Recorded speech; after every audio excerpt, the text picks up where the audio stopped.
For our COBT friends, it's Maynard, Mike, and Arjun here with a spectacular guest. We've got Maya MacGuineas with us. She's the president of the Committee for a Responsible Federal Budget. And today we're going to be talking about what is an incredibly important issue, which is what's going on with the U.S. national debt, what's going on with U.S. budget deficits, why we're not talking about it, why some people are starting to talk about it. It's an incredibly important issue. And Maya, we're just delighted to have you join us. It's really important to all of us. So thank you. And Arjun, full credit to you. You saw Maya presenting at a Barclays conference and reported back. We have got to get Maya on the show because she was fantastic. And so we're just delighted. But kudos to you, Arjun, for finding Maya. Looking forward to the discussion, Maynard.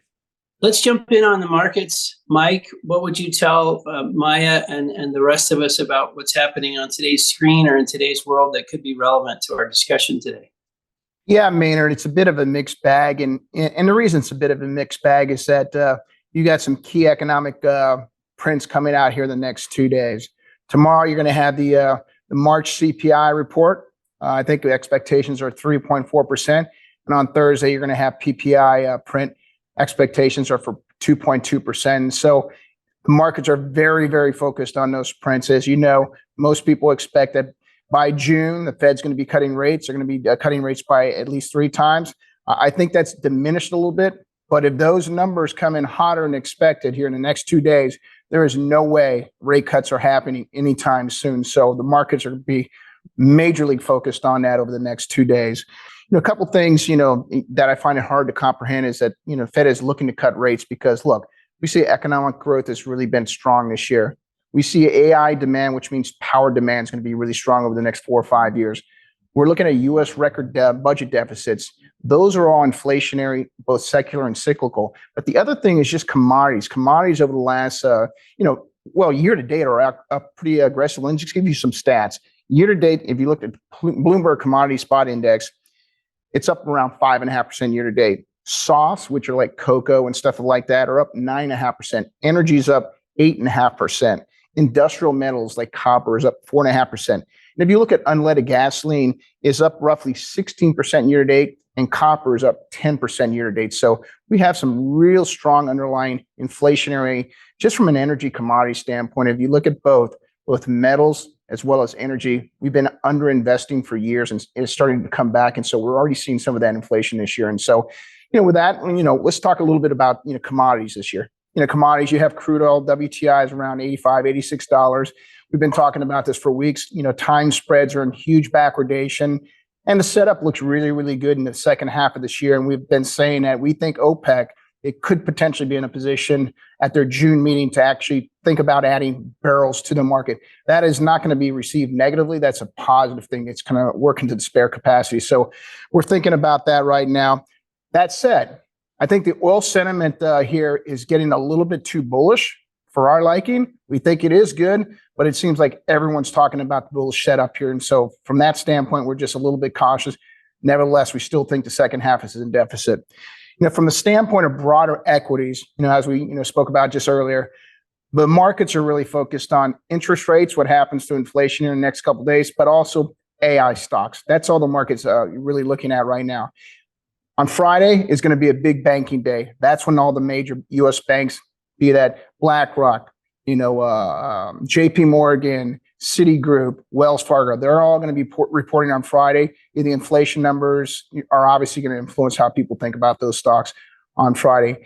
And the last thing we really want to leave you with is like Exxon. Exxon literally hit its highest share price last week, over $120 a share. And if you look at the enterprise value of the company and the market cap of the company, let's just say they both were over $500 billion. The last time that we were at those levels was late 2007 for Exxon. So it's taken almost 16 years for it to get back to those levels, 16 years. And the reason I mention that is, Arjun and I talk about this quite a bit is, energy as a percent of the S&P back at that time was 13%, and it peaked out in 2008 around 16%. Today it's at 4%. So I think we have a lot of room to run. And so we'll go ahead and hand it back to you, Maynard. Okay, thanks, Mike. Arjun, what would you throw in the hat here as we get started? Maynard, I wanted to build upon some of Mike's comments and really talk about maybe some of the long-term issues going on with the traditional energy sector. One of the hangups holding back, say, terminal value expansion, and why the sector weighting, while improved from 2%, is still only at 4% and well below the 8 to 12% historically, is that in this issue of peak demand. And I think COBT and Super Spike subscribers know my view that there's not a decade, let alone year, where anyone can reasonably know when oil demand is going to peak. But a lot of our focus has been on sort of this other 7 billion people and the massive unmet energy needs they have. We've spent far less time actually focused on what I call the lucky 1 billion of us, those that live in the US, Western Europe, Canada, Japan, Australia, or New Zealand, where I have accepted in large parts the sort of more bearish sentiment that maybe our best days for demand are behind us. And while my declines for OECD are probably not as great as people, especially pessimistic about oil demand, I've accepted that it's pretty mature. And it's 2024, it's a singular year, but this was going to be the big test of, could you have normal GDP and down OECD demand, a real delinking, I'll just call it normal economic growth, and presumably some mixture of accelerated fuel economy gains and EV ramp to start eating into oil demand. And it's only 3 months into the year, but we've had some pretty material upward revisions to OECD demand, the part that was supposed to be mature, to where it's now looking flattish. And I got to tell you, Maynard, I would have been accepting of sort of peak gasoline in the OECD as an example. We had a big hit from work from home after COVID, but even those numbers are showing some signs of like jet is coming back. And so, before we even get to, again, the massive unmet energy needs of everyone on Earth, we're going to have to peak here first. So for everyone that is forecasting a peak in oil demand, especially in the sort of 2028 to 2030 timeframe, a prerequisite is the OECD peaks. And if it is not peaking, if we are having normal GDP growth and decent oil demand, you're going to be pushing those forecasts to the right. And I think that's something to look forward to this year. And it's one of those keys to, I think, has been holding back energy stocks, is the idea is, I'm a generalist portfolio manager. What if this business is going away? Maybe I'm not a diehard climate advocate or the opposite, but I can wonder about it. I think we're going to continue to watch overall demand, but especially some of these more encouraging trends in the OECD. And just the final point on that, I don't think anyone thinks some mixture of US, Western Europe, and Japan are having booming economies. So if we're actually having okay demand in this sort of, at best, mixed economic environment, what if we actually have better economic growth at some point in time? So anyway, feeling good about the demand side. And I think with that, just as a segue to our guest today, Maynard, you alluded to the fact that I had the good fortune of, I think it was like the third week of January, to join the Barclays Global Macro and Inflation Conference. And I was really struck that I was there to speak on peak oil demand. I had a nice debate with Michael Cohen of BP, and it was a lot of fun. But all the other non-energy panels, almost all the speakers, from people like Paul Tudor Jones to many others, really brought up this issue of government debt, the deficit, and they were all worried about it. There's no one who said, hey, I feel good about it. They were all worried about it. But I actually really enjoyed Maya's remarks. She did it without slides at Barclays. It was a 20-minute or so tour de force on the issue. And while at Veridan, we're sort of always naturally attracted to kind of bipartisan people, I really did appreciate her perspective, and I think our viewers will today. And with that, I'll turn it back over to you. Awesome. Thanks, Arjun. Well, Maya, again, thank you. It's so great to have you. And you do speak in a lot of places to this really important issue. And to Arjun's point, do it extremely well. When you think about these issues, which I think most of us know are bad, and none of us are really talking about them and leaning into them like we should.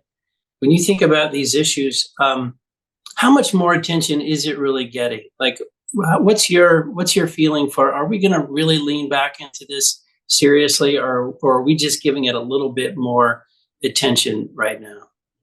That's a great question to start off with. So it will allow me to kind of take a step back and think about this issue and how it fits. Because as you were speaking, I was like, that's true. Fiscal policy almost goes in its own business cycle. Like about 10 or 12 years ago, starting with the Simpson-Bowles Commission, for anyone who remembers that, this issue was really hot. People were very concerned about it, much like the cycle before that, which was Ross Perot put it on the map, and Bill Clinton and Pete Domenici and John Kasich cared about it. So it has its moments and then it disappears. And so the last time it was hot was around Simpson Bowles, 2010, 2012. There was a fiscal cliff. There was a super committee. There were a lot of efforts to do some things to reduce the debt. It didn't work, though many of those policies were gradually and slowly adopted in other periods. But then other things came along, a much slower recovery than people had expected. And then, of course, COVID, which was an example of the time when you should be borrowing. So there were a lot of other things that were grabbing attention. I think importantly, in that period, also remarkably low interest rates, which allowed a lot of people, and I can talk more about this because I think it's quite important, but allowed a lot of influential people to make the case, don't worry, be happy and borrow. So COVID came along, we borrowed trillions and trillions of dollars as we should have. Was it spent perfectly? No, of course not. You can't put $6 trillion into the economy in a record amount of time and make sure that it's all targeted perfectly.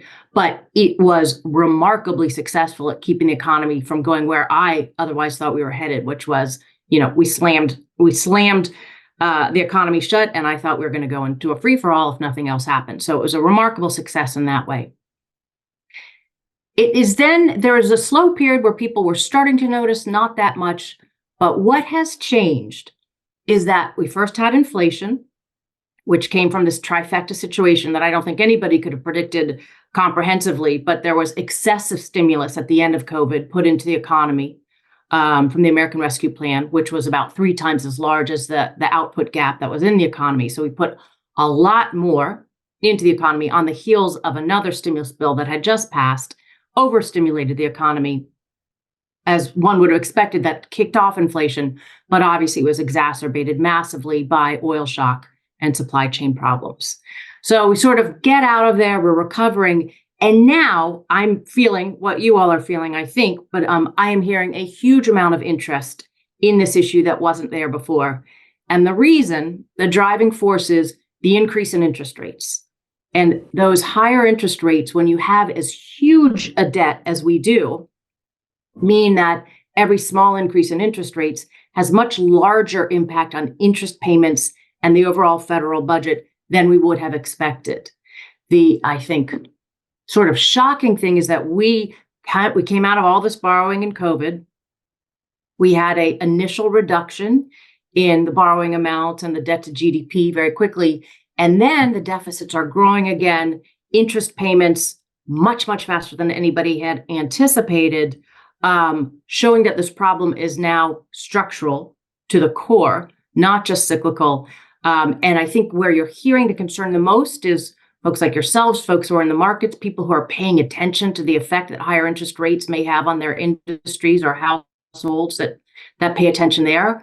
But also, I think it's contributing to the overall feeling of unease that is out there, even when there's so many very strong indicators in the economy on one hand.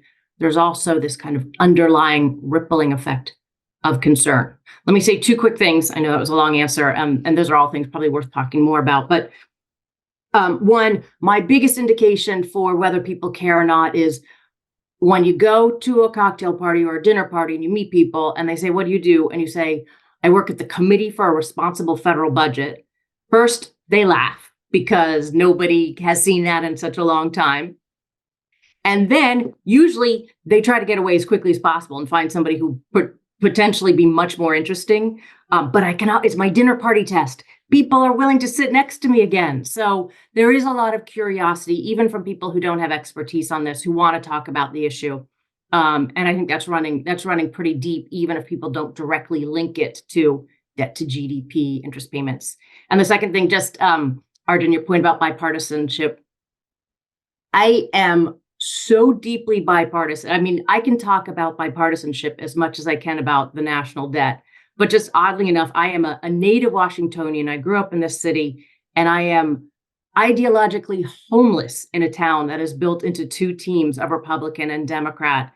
And I will probably pepper some of our discussion with this too. I'm deeply concerned that the high levels of partisanship and polarization are what make me rather pessimistic about our ability to really get on top of this problem this time. I think the things that we need to be doing are very much hindered by polarization. And I frankly, as a diehard political independent, don't understand why anybody thinks it's better to run a country with 2 teams divided apart and intent on beating each other up instead of finding the places we overlap and are unified. So I share your mission on that one. One question, Maya, as you're in Washington circles, do you find that people from both sides of the aisle, generally speaking, understand that this is a serious problem, but they're just like, well, I don't know how we're going to solve it in the political realities, and so then they dismiss it?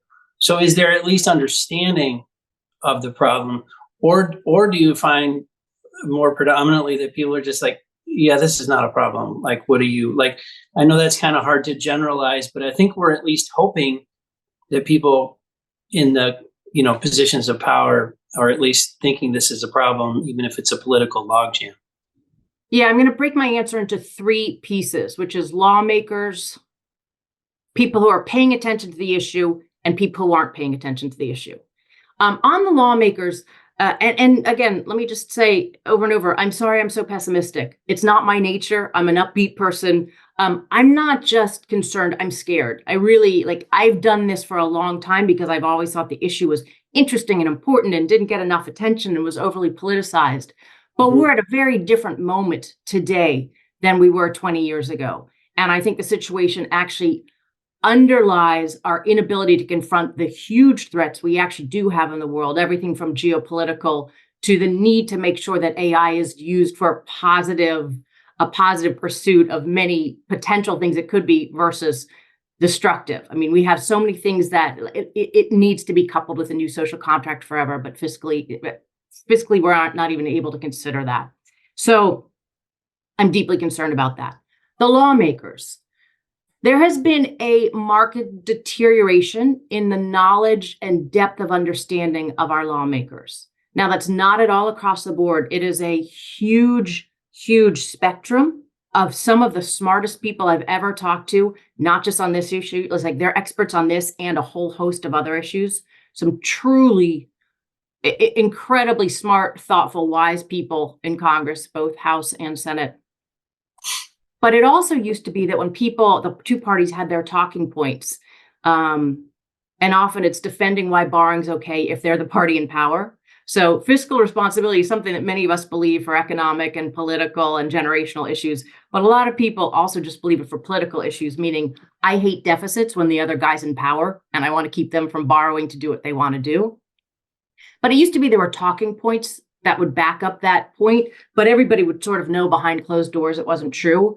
You now have a significant portion of both Republican and Democrats who believe their own talking points. That is a huge, huge change. It used to be that people understood that an excessive level of borrowing was bad for the economy due to crowd out and a number of other things, effect on interest payments, your ability to borrow during emergencies. Now, many of them don't know that. So I think up on Capitol Hill, there is a far more narrow understanding of the real risks of this issue. Secondly, on people who do kind of care about it and are engaged, I find it's a moment where everybody has, you hear the word existential threat, at least in Washington, a lot more than we used to. And for both sides, it's an exact existential threat if the other side gets in power. And so fiscal responsibility is really hard. It boils down in many ways to being willing to pay for what you want to do, whether it's reduce taxes or grow spending. You have to do the corollary to get there without borrowing. And I hear so many people saying, that stands in the way of what we need to do. We need to win the majority. We need to win this election. We need to be able to give away things to build political support. And so there are very few people who put this issue at the top of their list of fundamental priorities. And then finally, the group that's not engaged, this will never be a bottom-up issue. There won't be a 1 million-person march in Washington about the debt. This is an issue where people listen when political leaders put it on the agenda. And like I mentioned, it was Ross Perot way back when. And then there was a period where you had Simpson Bowles and a number of members from Republicans, very conservative Republicans to very progressive liberals, who all acknowledged it was a problem. So you had a model of strange bedfellows. But right now at the top, you don't have anybody making this a priority. Not the current president, not the clear leader of the Republican Party, President Trump. No leaders are making it a huge issue. And so people who aren't engaged don't even think about this issue. So the focus on it is really coming from people who are paying attention to markets, foreign policy, or economic policy. Do you think along these lines, in a way, this rise we've had in interest rates. We'll see what happens from here, but it's almost a good thing because it makes you realize when you do the projections, like we cannot keep doing this. Like I remember around some of the big legislation we passed in the last few years, like the infrastructure bill, et cetera, people would say, well, this is a great time to borrow, right? We should do this now. But now no one, I mean, interest rates, they're causing pain, but they are causing us to focus on what we're doing.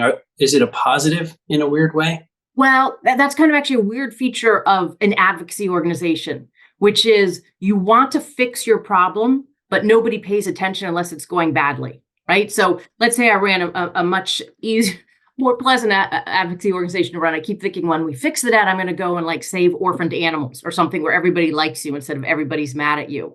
But even then, if there's no orphaned animals, nobody's paying attention. And that's why I think actually one of the problems in DC and other places where there are organizations like this, which is you try to scaremonger people into really fearing your issue so that they will support it and care about it and pay attention. Mm-hmm. You don't have to fearmonger on the debt.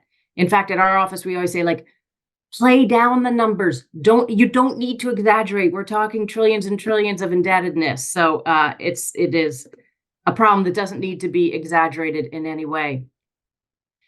So of course, I'm upset that the situation is worse. We should have, because we are the reserve currency, been able to address these fiscal problems without things getting worse, without things deteriorating to the point where I fear we have already weakened our social contract, our public investments, our foreign policy, where I know we have waited too long to fix our biggest trust funds in Social Security and Medicare. Like, it's actually devastating. You don't see it yet, and you don't feel it yet, but it's devastating how much we've lost by waiting too long to address it. That said, to your point, if interest rates didn't go up, nobody would pay attention. And so you have to see that things have to get bad before they can get better. People have to pay attention. They have to believe it's a problem. We used to have big conferences on this topic, and people would say, experts like former heads of the Fed and other folks would say, if only there could be a pretend crisis or a fake crisis or an almost crisis that would be just enough to wake us up, but not really cause any hardship. And I'm afraid that we've now stepped out of the moment of fake crises into, it's not a debt spiral or anything at the moment, but it's actually a real crisis in terms of how much we've lost, in terms of future generations' well-being, our ability to be protected, and our ability to have invested appropriately in human capital and R&D and other things. So we're already there, but we can't make changes until people care about the issue. So it's very important that interest rates have been that reminder to people that they need to pay attention to this. Well, one thing that we're used to, Maya, is if you bring this up in a discussion of global affairs and the global macro, so you often get the comment, well, yeah, it's bad, but boy, the United States is better than all these other places.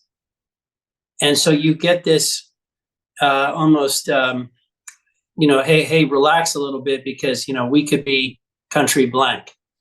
And do you run into that? Are we taking too much confidence that even if we're in terrible shape, we're in better shape than some other places? Do you run into that? I do run into that, and to the point that one of my favorite responses I steal from one of my board members, Rudy Penner, but that's great. We're the best looking horse in the glue factory. That is not an excellent place to be, right? Yeah. So it is true.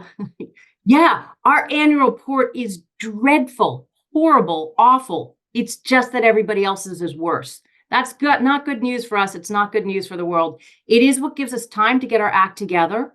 There's nothing in our current fiscal situation or our political situation that makes you think we're using that time well.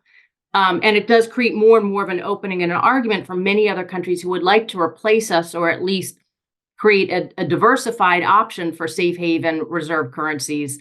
And I think you're going to see more and more pressure as the U.S. fails to take the necessary actions to really right a budget that is out of whack in terms of debt, in terms of investments, in terms of allocation of capital, in terms of long-term sustainability. So yeah, we may be better than the rest, but we should be shooting for more. Yes. Maya, I've got a ton of questions, but let's go ahead and just start it here. I mean, I had to go up and look on AI today, so I guess I used a lot of power demand this morning to look this up. But the last time we balanced the budget, Congress balanced the budget, the president signed the budget was 1998, 99, 2000 under Clinton. And I guess my question is what has happened since then? Obviously, we had Newt Gingrich was a speaker. He had leadership there. You had Clinton basically.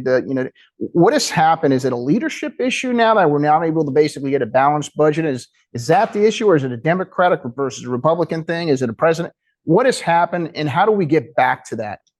That's such an excellent question, and I'm really glad actually we dove into this really deeply in the past few months, because if you ask to generalize, again, I don't even like the term Republican and Democrat because I think it just overgeneralizes things. But so to generalize, if you ask Republicans, they'll tell you how Democrats caused all of this by built-in spending growth and programs that continue to grow automatically. And if you ask Democrats, they'll tell you Republicans caused all of it from ongoing tax cuts. So we actually did a study. So I'll go through those policies, but then I'll end where you started, which is it is 100% a failure of leadership.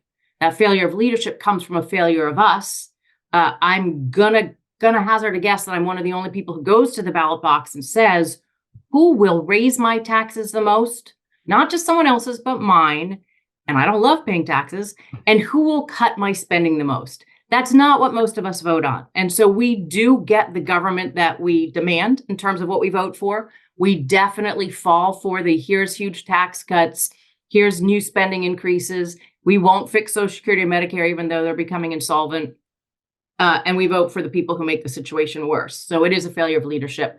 But in terms of policies, what's happened is that if you look at the policies that have been passed since we last ran since we ran surpluses for those few years under the Clinton administration, 1/3 of the policy changes that have brought us from a significant surplus to a very large deficit, 1/3 are tax cuts, 1/3 are spending increases, and 1/3 are responses to emergencies, major recessions and COVID. So it's actually split relatively strongly between those things. Even more interesting, because I'll tell you, almost every time I testify for Congress on this, you start getting people like literally finger pointing at the other side, saying, this was your tax cuts, this was your failure to fix entitlements, this is your spending growth. 77% of those policy changes were bipartisan, more than 3/4. So it's not a Republican thing. It is not a Democratic thing. It is a Congress that likes to borrow money. And in fact, the kind of old generalizations that Republicans want tax cuts and and Democrats want spending increases isn't even true. They all want all of them. They all want all of them. If you look at anybody's budget, they have tax cuts and spending increases. Donald Trump got just pounded, including by us, for huge tax cuts that weren't offset, added $2 trillion to the budget. Lesser understood was just shortly after they were at that, he added $2 trillion in spending to the national debt as well, right? So everybody wants to do all of these things. The other way to look at this, though, is that there are a lot of parts of the budget that have built-in growth. Healthcare, retirement, Social Security and Medicare for the main part, also Medicaid, ACA, and interest payments. So if you look at the changes from surplus to deficit, it's about 2/3 of the deterioration comes from spending if you count the automatic growth, meaning that Social Security, Medicare, interest payments are responsible, like if you look forward, for well over 3/4 of the growth that we'll have in our deficit. And 1/3 of them has come from revenue decreases. So I hope that makes sense. In the end, though, every lawmaker oversees the budget, and we are at a point where you wouldn't know it. Like, we don't actually have budget in this country most of the time. It has been 20 years since we passed a budget on time. It's been 8 years since we passed a budget at all. Past couple years, the Senate Budget Committee did not even bother to develop a budget. Right? What are you doing if you're the Budget Committee and you're not putting out budgets? As you know, we flirt with default, we flirt with government shutdown. So there's no active budgeting. Even when we do budget, there's no requirement for what's called a fiscal goal, meaning if you put out a budget, you're allowed to borrow as much as you want. There's no restrictions. The only restriction, the only curb we have on borrowing right now in our budget process is the debt ceiling. And that is a tool that has outlived its usefulness. It used to actually be quite helpful in that many times when we lifted the debt ceiling, we also put in place commissions or processes or policy changes that improved the fiscal situation. Now the risk of default is getting too large. I've never been worried before that we were actually going to default. I thought there was an exaggerated risk that was put on it. But depending on the political makeup, what happens in the election, I think 2025 has a real risk. And I would very much like us to replace the debt ceiling or reform the debt ceiling in a way that there is a break the glass plan where we would never have to actually worry about defaulting. But in the end, this does come from leadership because our politicians would much rather curry favor, not by saying this is what you do to be a strong country, but by saying, I will give this to you, taxes or spending, and you are not being treated fairly. The other guy should be doing something else. So nobody says like, hey, guess what, middle class? It's not that I can't raise taxes. Biden saying I can't raise taxes on anybody under 400,000.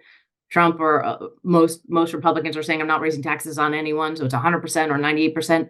No, we're going to actually need taxes on a much broader group of people than that to come close to contributing to the fiscal improvements we're going to need. And that has to be coupled with the other thing everybody's promising not to do. We do have to touch Social Security. We do have to touch Medicare, and we do have to control and cut spending. We have to do them all. And so the promises that are out there, basically none of them are anchored in reality. So I think there's just a huge failure of leadership. My question is actually a segue to the end of the answer there, which is when you hear congressional leaders today, if you're a Republican, you're going to talk about the wasteful spending, but it's usually the discretionary piece that they're focused on. Right. And of course, if you hear Democrat leaders talk, it'll be taxing the rich and perhaps businesses, but again, a small segment of the electorate, not the totality of it. And you just mentioned entitlements. I think, so in my understanding, but please correct me, between Social Security, Medicare, Medicaid, and some of our demographic changes, I understand that I believe this will be the main driver of sort of growing deficits and our challenges going forward. Yet neither President Trump nor they've both vowed to basically not touch entitlements. Is there a path towards, what would be a path towards reforming entitlements?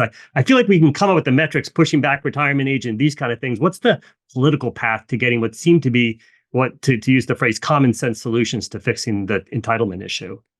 Yeah, many good points there, starting with the fact that when people talk about spending, in the end, it turns out they're only talking about cutting domestic discretionary spending, which is the smallest, slowest growing portion of our budget. In fact, as a share of GDP, it's shrinking, not growing. I mean, I thought it was actually great that we had the Fiscal Responsibility Act last year that was put in place that had spending caps on that very small portion of the budget, because we need to control that portion of the budget. And we were able to save what will, if they stick to them, big if, $1 to $2 trillion in savings. That's a huge and important step forward that we haven't seen in over a decade, that much savings.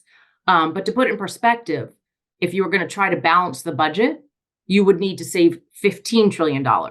That's never going to happen, not even close. If you're going to stabilize the debt, you would need to save $7 trillion. So this $1 to $2 trillion is a solid start. We were really thrilled to see that was able to happen. It shouldn't have happened by holding the debt ceiling hostage, but it was a good policy improvement.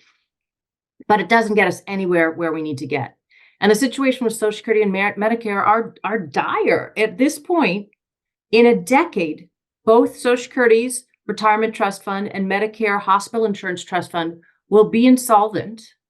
And the law means across the board benefit cuts or provider cuts. Those benefit cuts would be almost 25% for everybody, right? For Bill Gates and for the 90-year-old widow.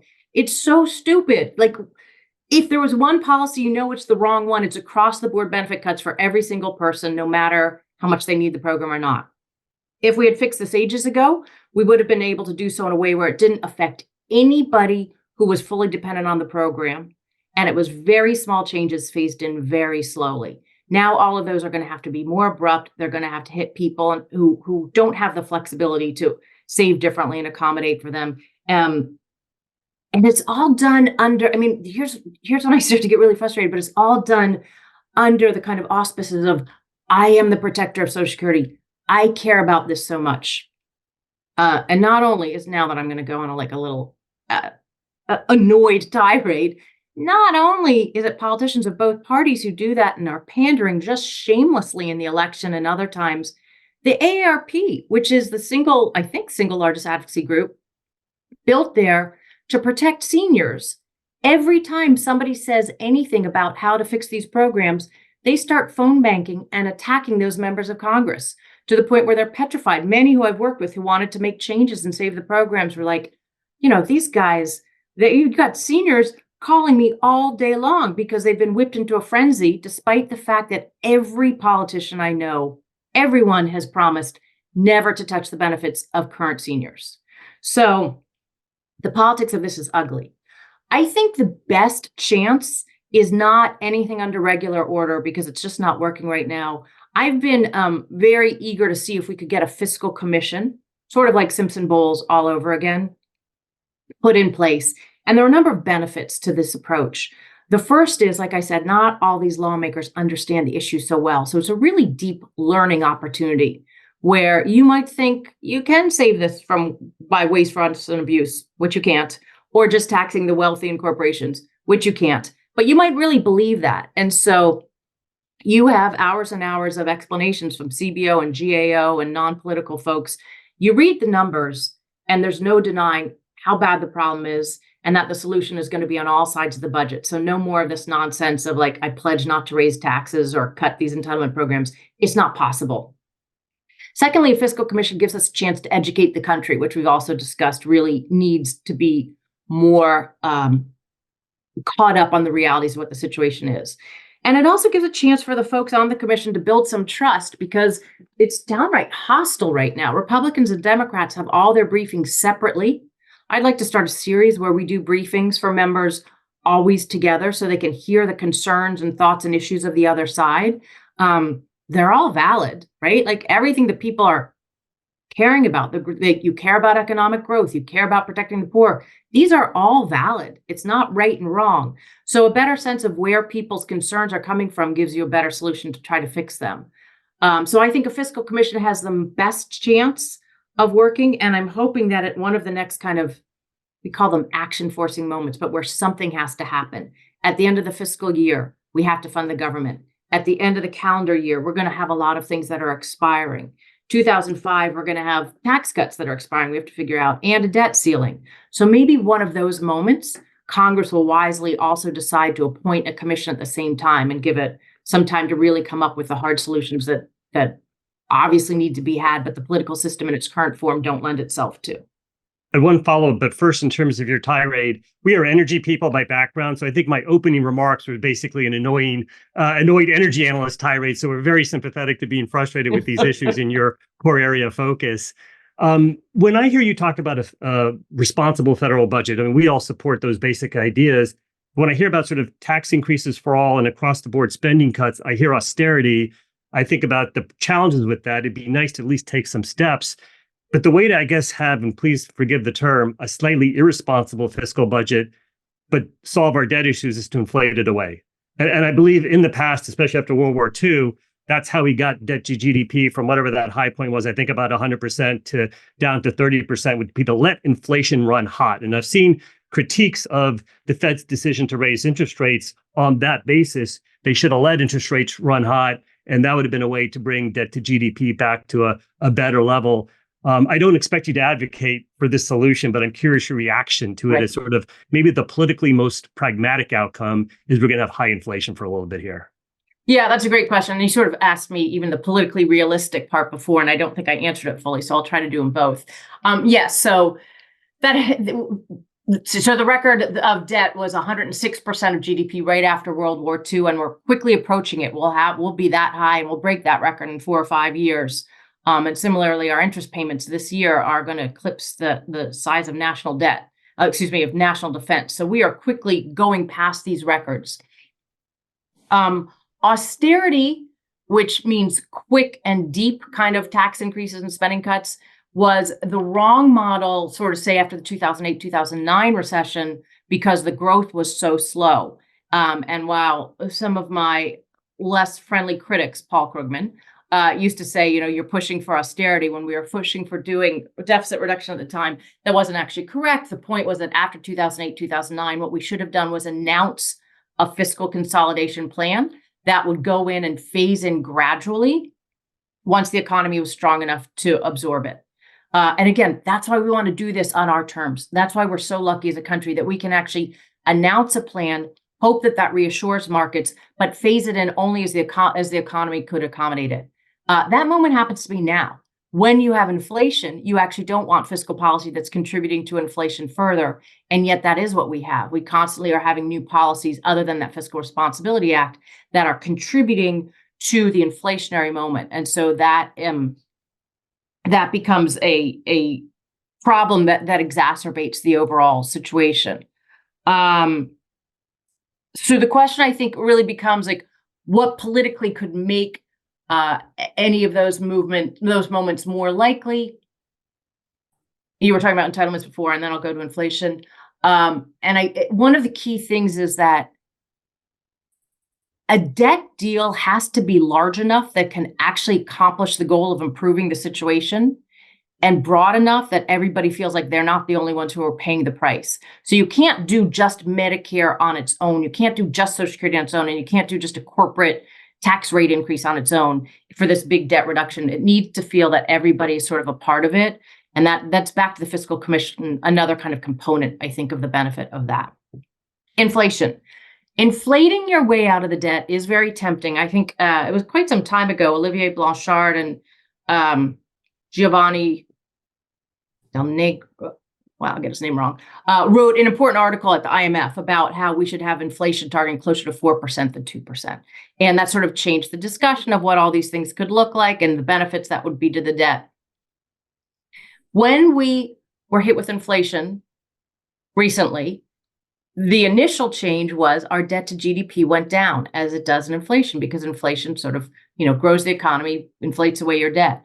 But that didn't last. And it doesn't last if you have a debt maturity structure the way the US does. We have a situation where we are carrying so much short-term debt.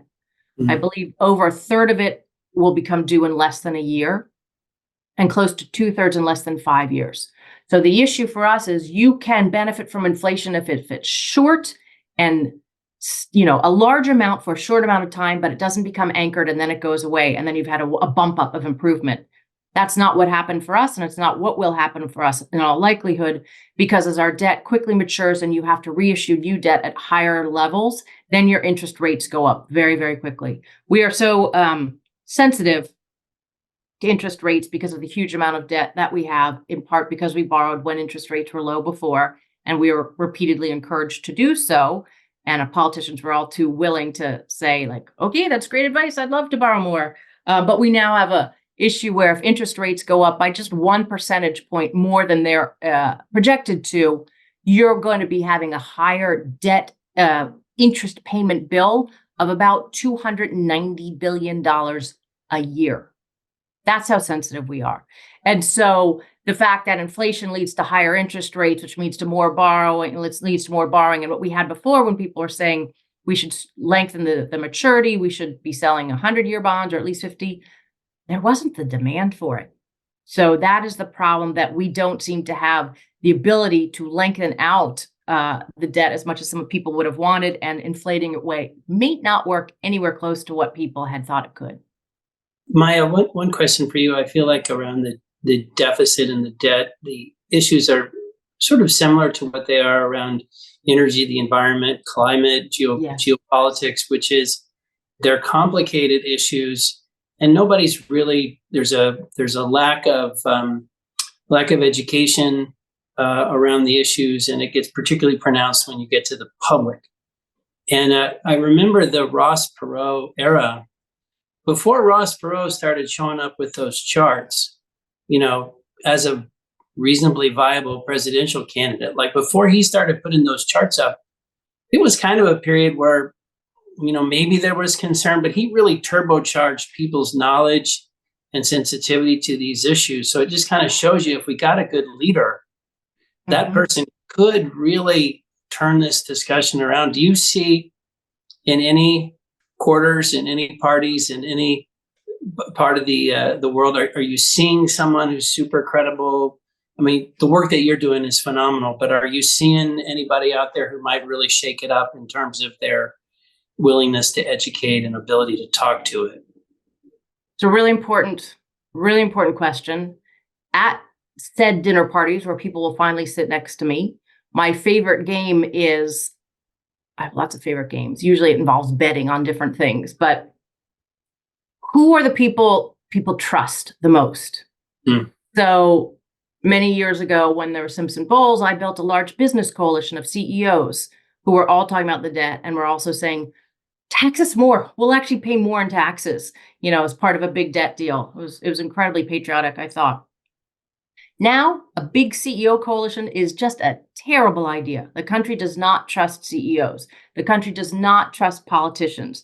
The country does not trust the media. The country does not trust professors, right? The loss of trust, which in some ways is deserved, and in other ways is not. But the loss of trust in everybody in their own echo chamber, and who you trust is different than who I trust. And it's very hard to find people that there is no one where they have kind of across the board trust. And if you find that person, they're quickly shredded.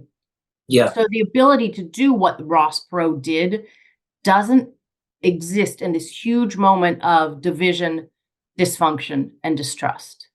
I will say that, in fact, and it was quite some time ago, I did fly down to see Ross Perot and try to convince him that I was like, we need you back. We're going to need your voice again.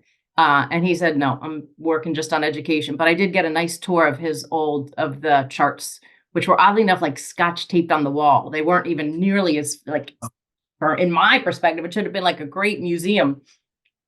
And so I spent a lot of time. And then I also think, it's strange bedfellows. It's still getting people together. But if you think about some of the best people, a lot of them are leaving. In the Senate, two of the heroes on fiscal issues for the past couple of years have been Senator Romney and Senator Manchin, who kept working together and put out bills on a fiscal commission, on something to fix entitlements, who went out there and acknowledged you need to put everything on the table. They're leaving. So I need to find more members who are going to step up and work together and do those things. People like Mike Gallagher, who are really sophisticated thinkers in Congress, are leaving. There's still a number of good people there.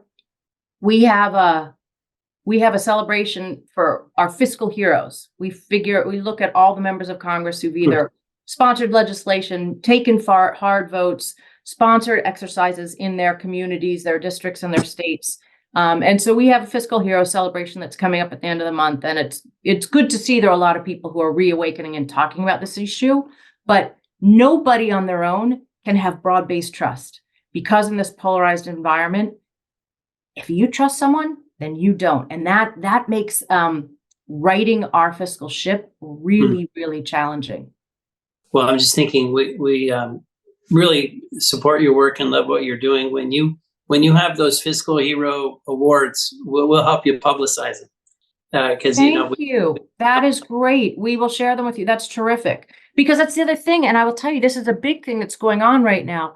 The members of Congress who are working on this, there's a group in the House, the Bipartisan Fiscal Forum. And it was started actually with Scott Peters, who's a member from San Diego, and Jody Arrington, who's now the chairman of the House Budget Committee. He's been replaced by Bill Huizenga from Michigan. But a lot of them do work on this issue a lot amongst their colleagues. But the problem they keep saying is, hey, we don't hear from anyone that they care. And so even just calling up your phone, it's like very old school, and I still do it sometimes. I'll see someone on C-SPAN make a great speech, and I will pick up the phone and I will call their office and say, thank your boss, please, for being on the floor and saying that this matters. But they really do need to hear from people. So I'll take you up on that, on the fiscal heroes. Oh, you got it. Well, we're coming up on the top of the hour. You've been super generous with your time, and again, bless you for all the work you're doing. But one question, because Ross Perot did have a corporate background and mentality, and maybe that's why he was drawn to those issues, maybe not, or at least maybe it's why he brought a different perspective. But if we were describing a corporate situation where a company was outspending its cash flow meaningfully year after year after year, where it was layering in more and more debt, where interest rates were going up, if that was a corporate entity, the first thing somebody would ask was, what can we sell? Like we've got what we're pushing, 35 trillion of debt. Someone would say, we have got to take a big chunk out of that to lower these interest payments. And I don't know if they would do it through, what that would mean in the federal context. But does anything ever come up like that in the context of this, like we could sell these rights, we could sell this land, we could sell these assets, we could lay off, 20% of the workforce, or what? Are there any other solutions like that get thrown out just to take a big chunk out of it? Yeah, Realize agree. they're so unrealistic politically. Well, everything's unrealistic politically, so we have to think about everything we can. And that's right. I mean, corporation, company, small business, household, a warning sign is if your interest payments are growing faster than your overall growth, right? That's where we are. That's where the US, the debt's growing faster than the economy. The single fastest growing part of the budget is interest payments. It's every warning signal, even though it's not exactly the same as everything else, every light is flashing. I get this question a lot.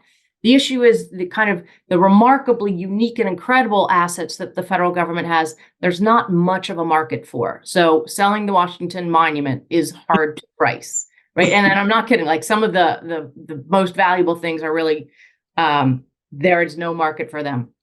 Land is a possibility, but I think there'd be a lot of objection, sort of where's that land going onto the energy environment issue. There are things like spectrum that are sold routinely as part of the federal budget. But the one-offs, and there's a ton of excess capacity in terms of real estate, but I don't know where you all are and what your downtowns are. I just got a new lease, and it's ridiculous that it wasn't free because there's so much empty office space downtown Washington, D.C. But if the federal government was going to get rid of some of its building and capacity, they missed the moment. They didn't time the market very well on this one, I'm afraid. The workforce is different. There is a tremendous government federal workforce, and absolutely savings could be had there. It's not the easiest bureaucracy to reform. There are a lot of norms that make that difficult, but that is certainly one place that they should be looking.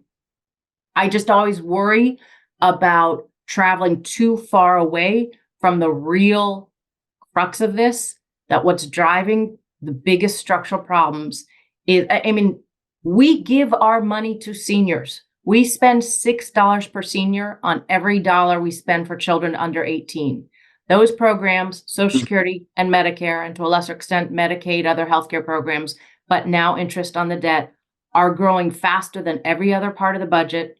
Their constituencies are incredibly strong. And when the one thing that Biden and Trump can agree on is that they are going to try to out-promise each other in terms of not fixing those programs, we're standing in our own way. We could sell all the national parks. I hope we don't, but we could sell all the national parks, and you'd still have to reform Social Security and Medicare. And we have political leaders who are not saying to us, what do we do to fix the country, make it stronger, make the economy stronger, leave a social contract and a stronger economy to the next generation. Truly importantly, be prepared for the huge amount of geopolitical risk that continues to grow around the country, around the world, that we are not prepared for at all. And that's not what our leaders are saying. What they're saying is, I'm not going to fix these two programs that are headed towards insolvency. And I think that kind of sums up why we're in a politically difficult spot pretty well. That was an incredible statistic. That's 6-1. We'll highlight that when send this out. You're ending exactly where I thought we might, which is I was going to ask you, because Mike asked a great question about kind of what happened in the last 20 plus years. We were in a better place. A lot of things happened, but one of them was, we had Iraq, we had Afghanistan, we had the 2008 crisis, we had COVID. We kept having these big things where suddenly you unexpectedly had to write huge checks. And we're now in a position where if we had another bout with COVID or another big war or some huge problem, we would be we would, of course, have no choice, and then we would go right in the tank. Is that the argument that's really resonating with people on why we need to fix this? Or because it is existential. Yeah, back to why we need people to trust is that arguments aren't really resonating with people, because the problem with the debt is you can't feel it, you can't touch it, you don't see it. You're sitting at your kitchen table, unless it's my kitchen table, not talking about the national debt. And by the way, my kitchen table is empty because my teenagers have fled from it because they're so bored of talking about the national debt. But you're talking about healthcare costs or job security or paying for higher ed or retirement. And when the problem is the national debt is crumbling the foundation beneath all of these issues. But the solution is really not fun. Raising taxes and cutting spending is a hard solution to sell on people. They're like, I'm worried that my taxes are too high and my spending is too low, and you want me to do more of those so that it's not worse in the future. And that's a very intangible problem that I think makes it really difficult. And so in the end, that's why it's been so difficult, I think, to sell these solutions as things that people will come around and start really leveling with voters and the American public, that the things we have to do that are going to make everything else they care about so much worse are really difficult. But in the end, I think there's four major threats. One, this debt. Well, the first one that you said. One, the loss of fiscal space. When you've borrowed for reasons when you shouldn't have, which is what we do, you then won't be able to borrow when you need to. So when the next emergency comes along, and we see emergencies are coming and they're bigger and they're worse and they're harder to deal with, coming more often, we will be in a much worse space. Two, excessive levels of debt slow your economic growth. We already have all these economic headwinds, whether it's demographics or the changing in trade patterns. We have a lot of things that are going to slow growth. Debt's going to make that worse. Three, it's that it does make it weaker, where it's a national security risk. There are real questions about whether it is actually, how dangerous and how much other countries are encouraging our foolishness of continuing to borrow ourselves into a dangerous and vulnerable position. Seems like it's in our rivals' best interest for us to be as indebted as we are. And finally, intergenerationally, we already know that the next generation is inheriting a much riskier, much more dangerous world that's going to have many more needs. And the fact that they are also inheriting tens of trillions of dollars of debt from us, where they're less able to deal with those things, it's unconscionable. It's the opposite of, there's the American dream in terms of your own ability to thrive in the US economy. And then there's also the American dream of leaving everything better off for the next generation than we inherited. And we're failing at that. And the fiscal part is the centerpiece of why. Well, thank you so much, Arjun. Again, kudos to you for meeting Maya, and thank you for spending time with our audience, Maya. What you're doing is so important. We really want to be helpful. For those of you watching or listening to this, reach out to Maya, reach out to the committee on a responsible federal budget, and let's fix this thing. We would love to have people get involved with us. Yeah, thank you for that plug. But people in Washington need to hear voices like yours. So please, anybody reach out to me. I would love to engage more people in working on this. Well, come see us in Houston, Maya. We'll get you a good crowd to spread the message to. I will. I'll come do that. All right. Okay. Thank you, everybody. Thanks, everybody.